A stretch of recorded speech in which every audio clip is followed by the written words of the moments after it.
हिंदी साहित्य संपूर्ण घटना चक्र क्विक रिवीजन विद आरती शर्मा।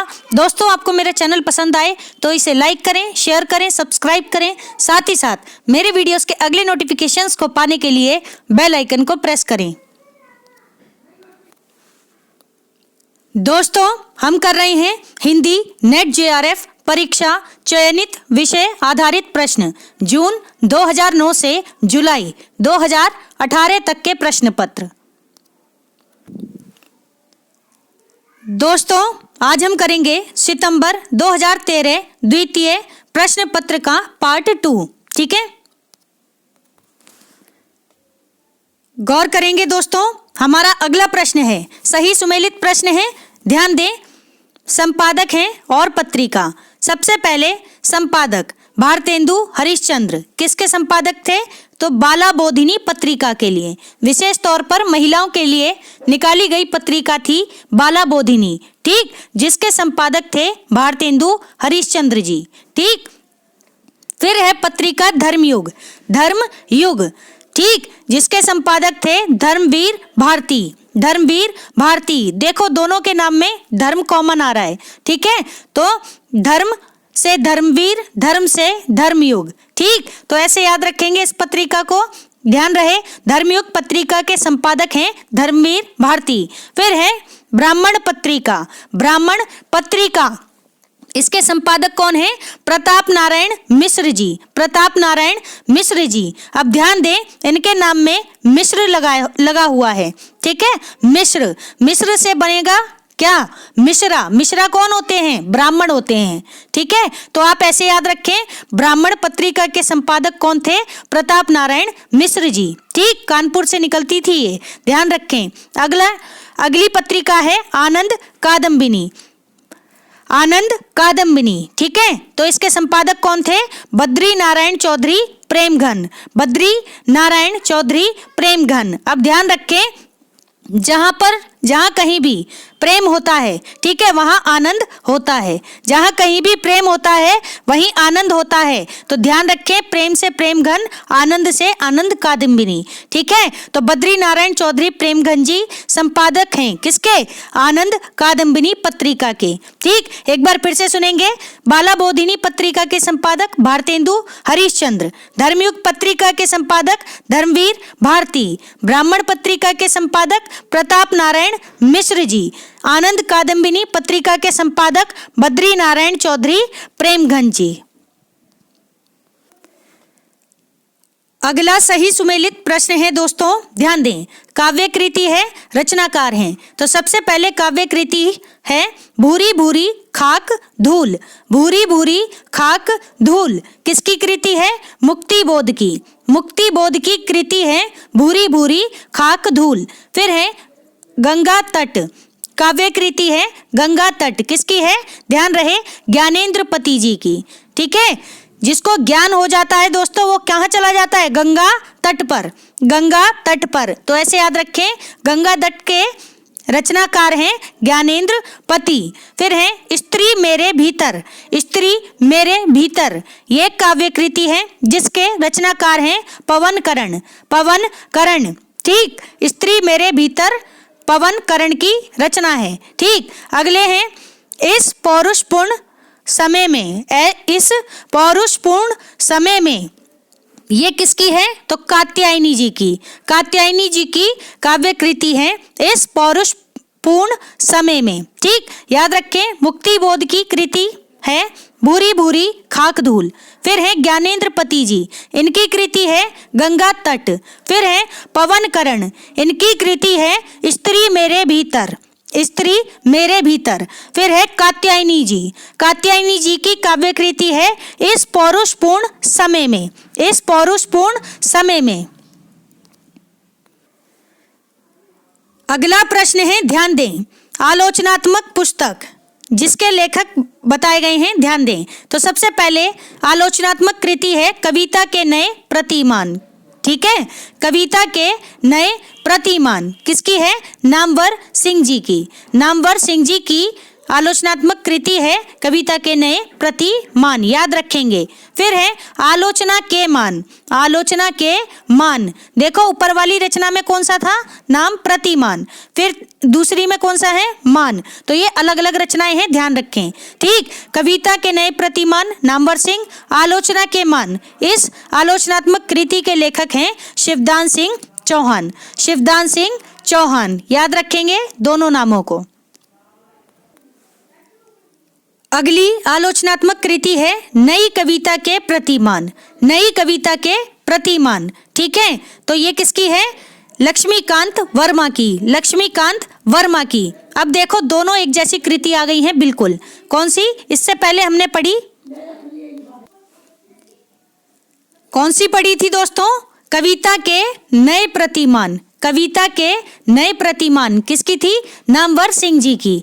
लेकिन कुछ उसी तरह का नाम है, यहाँ पर क्या है, नई कविता के प्रतिमान, नई कविता के प्रतिमान। तो शब्दों के हेर फेर से आप एक ही रचनाकार ना समझ लें। ठीक है, तो कविता के नए, देखो कविता अगर यहाँ पहले आ जाएगा, ठीक है, तो होगी नामवर सिंह की रचना। ठीक है, और कविता अगर बाद में आ गया, नई कविता हो गई। ठीक है, तो ये किसकी हो गई, लक्ष्मीकांत वर्मा जी की, लक्ष्मीकांत वर्मा जी की। ध्यान रखें दोस्तों, नई कविता के प्रतिमान किसकी रचना है, लक्ष्मीकांत वर्मा की, जबकि कविता के नए प्रतिमान ये रचना है नामवर सिंह जी की। फिर है एक आलोचनात्मक कृति साहित्य का नया परिप्रेक्ष्य, साहित्य का नया परिप्रेक्ष्य किसकी है दोस्तों, रघुवंश जी की, रघुवंश जी की कृति है साहित्य का नया परिप्रेक्ष्य। ठीक, याद रखेंगे दोस्तों। ठीक, देखते हैं अगला प्रश्न।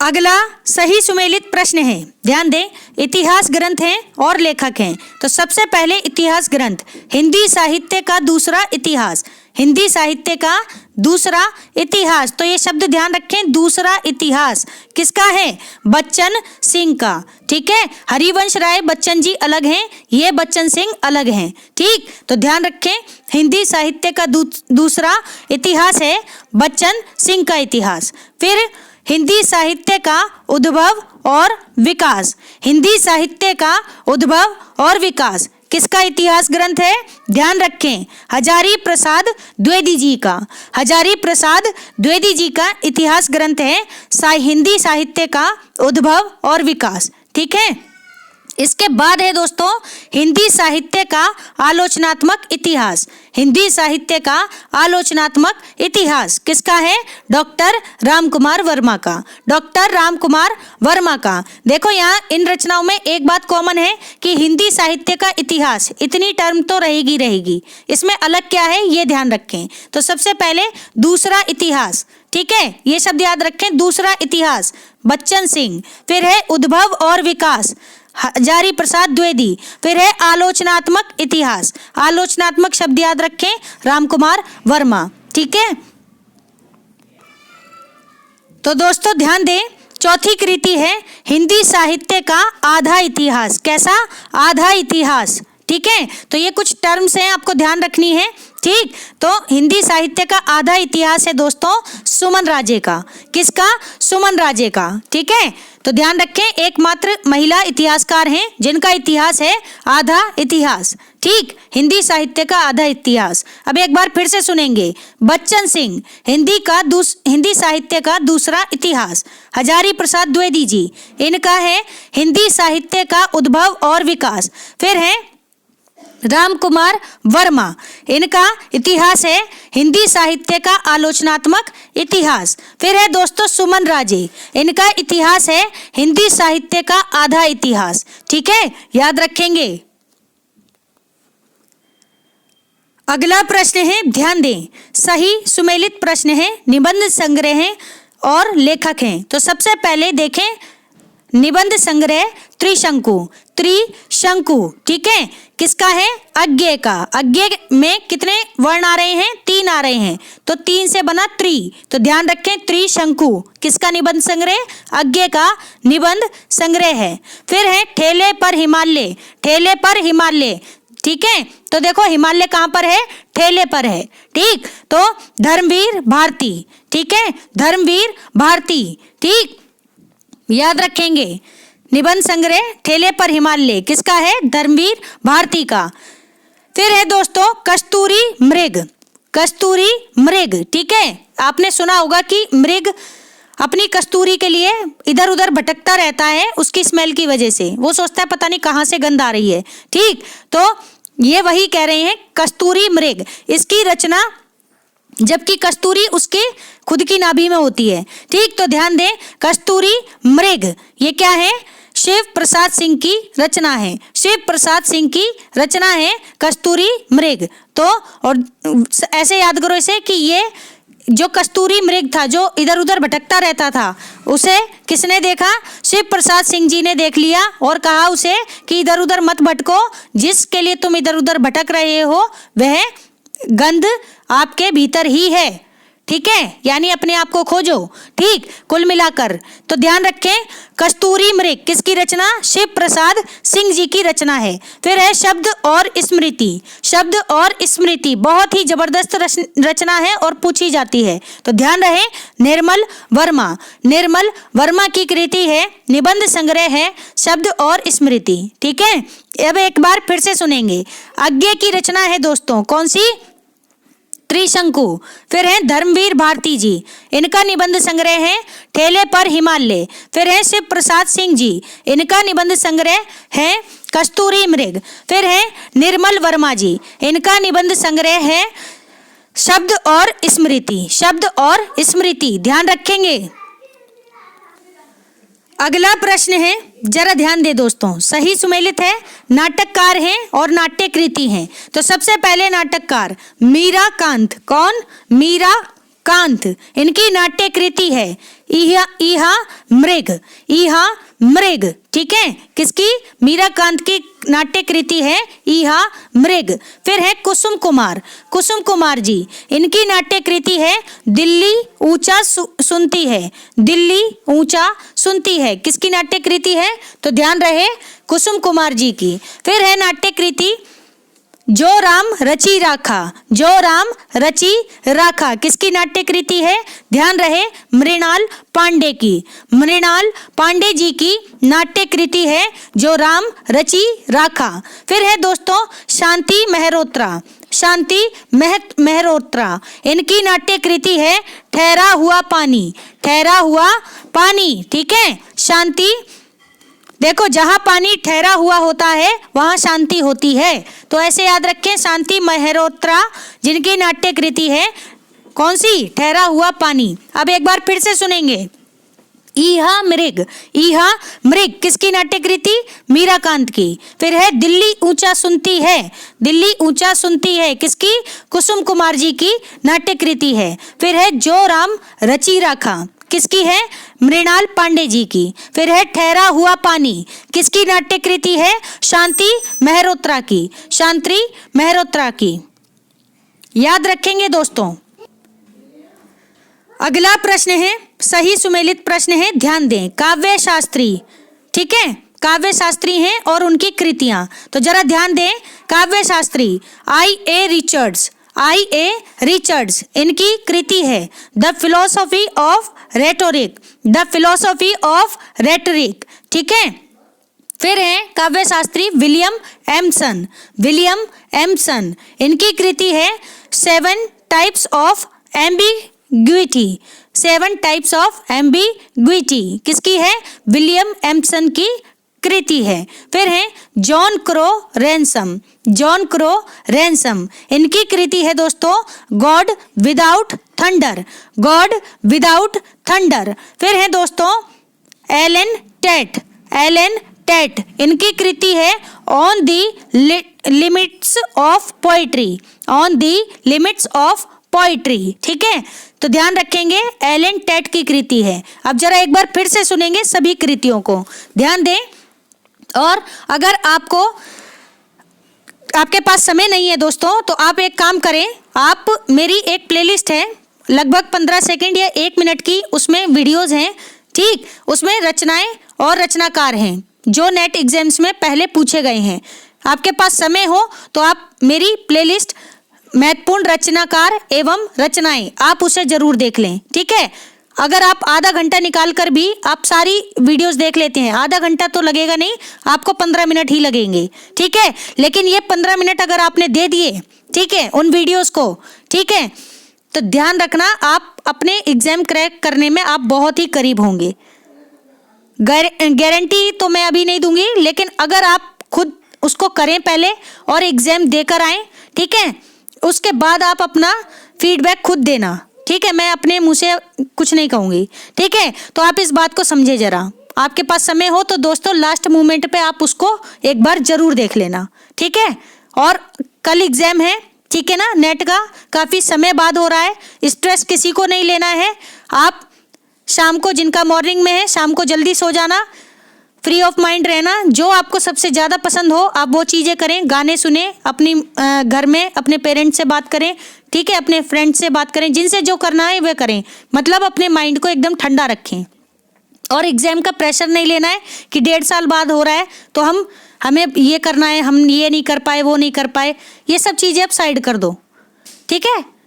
ये सोचने का समय नहीं है, अगर ये सब सोचने लगेंगे तो आपने अपने दिमाग की ऊर्जा, इसका मतलब कहाँ पर दूसरी जगह आपने डाइवर्ट कर दी, तो आपका दिमाग वो नहीं सोचेगा जो एग्जाम में आएगा, ठीक। आपका दिमाग क्या सोचने लगेगा, फालतू की बातें, ठीक है, जो एग्जाम में नहीं आएंगी, ठीक है। इसलिए एग्जाम है तो केवल आप ध्यान रखें और मन में एक बात बिठा लें कि मेरा एग्जाम क्लियर है, मेरा एग्जाम क्लियर है, इसको बार बार रिपीट करते रहें अपने मन में, ठीक है। और अपने आप को यही देखें, अपने हाथ में रिजल्ट इमेजिन करें कि मेरा एग्जाम क्लियर हो चुका है, और इसी भावना के साथ आप अपना एग्जाम कल दे करके आएँ, ठीक है। बिल्कुल पॉजिटिव रहें, एग्जाम जैसा होना होगा हो जाएगा, आपको पॉजिटिविटी रखनी है अपने माइंड में, बिल्कुल, ठीक है। होपलेस नहीं होना है लास्ट मोमेंट पे, बिल्कुल भी, चाहे कैसी भी परिस्थिति हो, बिल्कुल एकदम कूल होकर के अपना एग्जाम दे करके आएंगे, ठीक है। तो देखते हैं दोस्तों एक बार फिर से, और आप सभी को ऑल दी बेस्ट। और जिन लोगों को नींद आए ना, अगर उनके पास समय हो, वो इतना ज़्यादा पढ़ लिए कि नींद ही नहीं आ रही है, तो आप एक काम करना, 8-10 विक्स की गोली ले लेना, एग्जाम टाइम में जाने से पहले उसको 1-1 घंटे के गैप से खाते रहना, ठीक है। जो विक्स की ये 1 रुपये वाली टॉफ़ी आती है उसकी बात कर रही हूँ, ठीक है। ये आपकी नींद को उड़ाने का काम करती है। और एग्जाम में जब बैठें तो आप क्या करें कि 1 या 2 गिलास पानी पी लें, उसके बाद अपना एग्जाम पेपर से 15 मिनट पहले पानी पी लेना, ठीक है। उससे क्या होगा, आपका माइंड एक्टिव हो जाएगा और आपकी नींद सारी उड़ जाएगी, और आपका जो माइंड है एकदम मस्त काम करेगा, ठीक। अगर अच्छी लगे एडवाइस तो रखना, अदरवाइज इसको जाने देना, ठीक है दोस्तों। लेकिन एक बात जरूर कहूँगी, टेंशन किसी को नहीं लेनी, टेंशन लेके किसी का कुछ भला नहीं हुआ, ठीक है। दुनिया में सभी महान व्यक्ति वही हुए हैं जिन्होंने टेंशन नहीं ली, ठीक है। इस बात को ध्यान रखना, जो एकदम लाइटली चीज़ों को लेते रहे हैं वही सबसे ज़्यादा कामयाब हुए हैं, ठीक है। हल्के रह करके उन्होंने अपने दिमाग को कंट्रोल में रखा है, समझे, इस बात को समझना। देखते हैं दोस्तों, हम बात कर रहे थे यहाँ पर काव्य शास्त्रीय कृतियों की, तो जरा गौर करें। सबसे पहले the philosophy of rhetoric, the philosophy of rhetoric किसकी है ये रचना, तो I.A. रिचर्ड्स की, I.A. रिचर्ड्स की रचना है दोस्तों।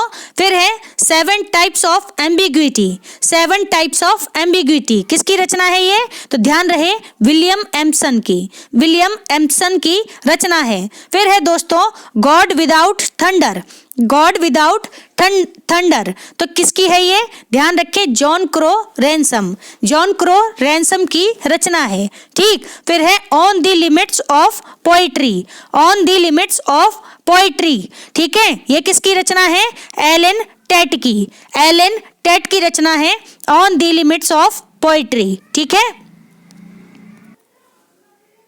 अगला प्रश्न है, ध्यान दें दोस्तों, सही सुमेलित प्रश्न है, काव्य शास्त्रीय कृति है, जरा ध्यान दें। सबसे पहले अब ये हमारी जो इंडियंस हैं काव्य शास्त्रीय कृतियाँ, ठीक है, भारतीय काव्य शास्त्रीय कृतियाँ, उनके बारे में पढ़ेंगे। तो सबसे पहले हैं राजशेखर, काव्य शास्त्री राजशेखर, इनकी कृति है काव्य मीमांसा, काव्य मीमांसा किसकी, राजशेखर की। फिर है दोस्तों अभिनव गुप्त जी, अभिनव गुप्त जी, इनकी कृति है ध्वन्यालोक लोचन, ध्वन्यालोक लोचन, ठीक है। ये टीका है, ये मतलब एक रचना है जिसकी टीका लिखी थी इन्होंने किस नाम से? ध्वन्यालोक लोचन नाम से। ठीक, ध्यान रखेंगे। और जहां तक है आनंदवर्धन की रचना के नाम पर ही इन्होंने ये टीका लिखी है। तो इसको कंफर्म करने के लिए आप मेरे रामबाण संकलन की जो वीडियो है उसकी लास्ट प्लेलिस्ट है, आप एक बार उन्हें देख लें।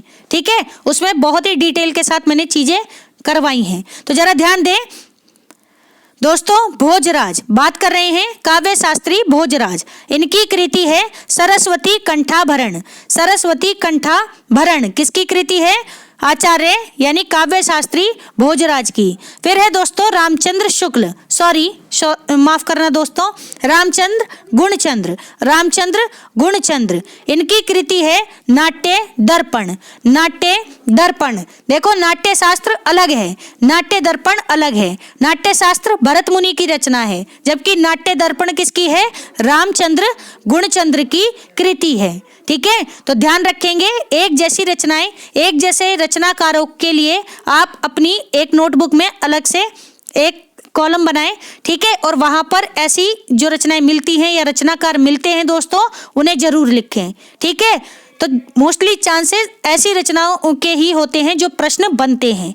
ठीक है, आपको आसान नहीं देंगे, आपका दिमाग कहां से घूम सकता है ऐसी जगह से वो प्रश्न बनाएंगे, इस बात को समझना। ठीक, तो दोस्तों एक बार फिर से सुन लें, काव्य मीमांसा किसकी कृति है?